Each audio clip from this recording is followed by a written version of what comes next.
Hey guys, welcome back to my channel. So today's video is going to be a pretty interesting one. You should stay tuned for this one. It is something that is used a lot in the industry. All the professional traders do use it to analyze sort of the markets, stock prices, or whatever it may be. So so I've changed the data a little bit. So I've got a data set here where it's basically, this is for commodities, a commodity data set. So this is something that you get provided by a national grid. So that's their predicted, or what they believe will be the output, and this is what the actual was. So you can download this data set. I have not given access to it because of certain reasons. The idea of this video is for you to just do with any data set that you like. Anyway, so I'm going to show you a bit of how I analysed it. Obviously I analysed it a little bit already, and then I thought it would be quite a good idea to make a video on it because it's something that is worthy of knowing. I will show you what I've done, and then I'll probably do a little bit more with what I'm carrying on. Anyway, so first thing you obviously do is make sure the data set is clean. So you filter the data set, you make sure there's no duplicate cells. In my case there was some, so I got rid of those. So we're left with around, so what are we on now? About 20,000 data points. It was about 30,000 before, so I got rid of about 10,000. Anyway, so okay, so the first thing I did is figure out how well the national grid predicted the actual output for the commodity we're looking at. So I did actual minus forecast, so we'll see what the difference is. I squared the difference.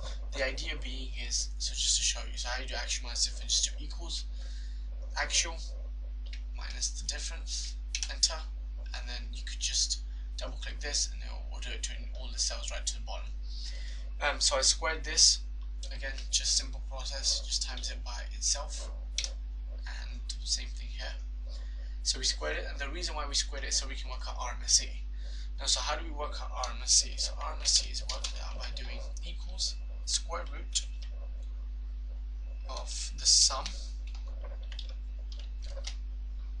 of the difference squared divided by count, which basically counts the number of cells we have that we are doing the test on, or the working out the sum of. And there we go, that's RMSE. Now, just so what RMSE is root mean squared error.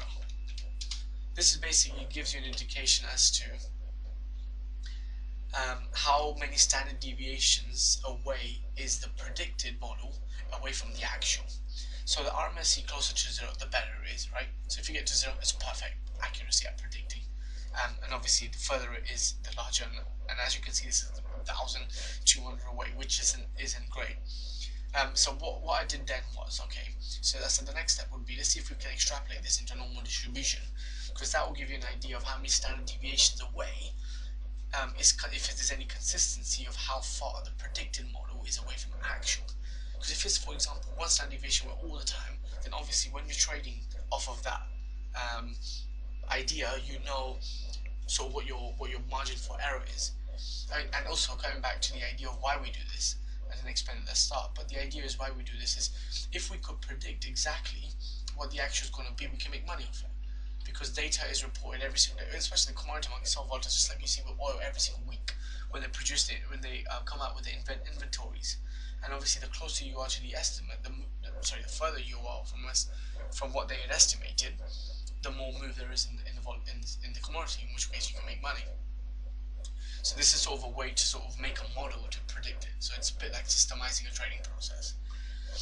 Anyway, so I did a histogram distribution on that. Pretty straightforward. All you got to do is highlight it all, and literally just insert a chart, insert over here a histogram, and that's it. Anyway, so we got that, and clearly we can see, look, it's so focused around the mean. So focused, so heavily distributed, so you can clearly see it's a nice normal distribution. So we'll create a normal distribution in a minute. Okay, so then the next step I did was, okay, that's all good. We know the root mean square is not really good.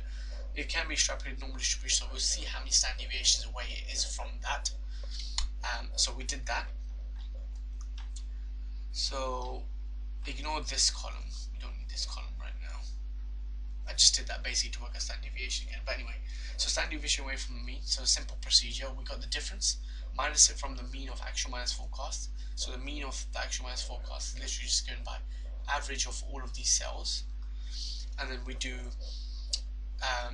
so this value, actual minus 1 minus the mean, divided by the standard deviation of the actual minus forecast. Standard deviation again is easy formula, just equals ST dV and of all these cells, and then you can obviously get the standard deviation of each point, basically how far it is away from the mean. So that will give you an indication of how far we are from actually predicting it accurately. So we did that all over here. We just literally put the sum in, locked in the values, and then did it all the way to the rows. Then you've got, then what I did is do a sort of create an axis of how many standard deviations away I want to look at. So I did everything from 0 to plus 5 minus 5. So obviously the values that are plus more than 3 standard deviations away are clearly sort of anomalies that you want to look at and see why is there such a big drastic difference, and so maybe even exclude that from a data set. But most of it is heavily concentrated plus minus 2, and as you can see the normal distribution here, which is pretty good in the sense to know that, look, we are at predicting it is actually relatively close to getting it, 1-2 standard deviations away. The problem is the standard deviation is too far. So even if you get 1 standard deviation away, it isn't really beneficial because it's so far away.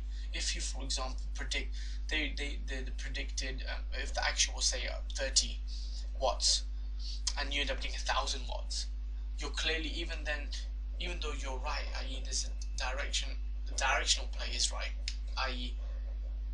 say for oil inventories, if there was an increase of say 20 barrels, right, and you say predicted it to be long, that there was an increase in supply of the barrels, but you were predicting 1,000 or whatever, and the estimates were predicting 1,000, and it actually came back as 20. Oil inventory or oil commodity would drop in value. Obviously, the share price will go down. So the stock price will go down. Clearly, because of the idea being is because it's so far. People were expecting say 100 barrel increase, but they only got 10. And obviously these predicted ones that come from National Grid, everybody knows about them. So that's why I want to get close as possible to it to be able to predict whether or not it will be good or not. And obviously you trade off of what's further away, right? That's how you make money, because you know what values are far away from it, and that's where you can make the returns you want. Anyway, so then what I next did is do a true-false indicator, where I basically did an if function. So you can have a look on what I did with the if function. So I'm basically saying if D4, so the predicted, and E4 are less than 0, and if D4 and E4 are greater than 0, both of them, then give me result a true, otherwise give me a false. So I'm trying to see if the predicted and the actual was in the same direction, because obviously then that gives us an idea of another value to interpret about whether or not the model is good enough, at least predicting the direction of it. And clearly that wasn't bad, because it was about 60%, and that's pretty good, because if you watch my previous videos, I've explained that traders only get 50% of trades right. So if you get 60% probability of getting in the right direction and actually moves on that basis, you'll make money. So that's definitely a big surplus. But again, like I said, we did that to understand direction, but then we did this to see how many standard deviations away it is. So yeah, so those are the things that again, this is sort of the entry level. There's a lot more detail in it, and maybe I'll do it if we get a good amount of likes in this video.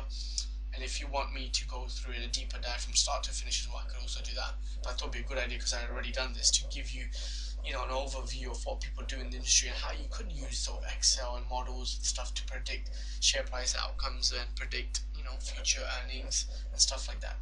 So I hope you guys enjoyed this video, and see you guys in the next one. Bye.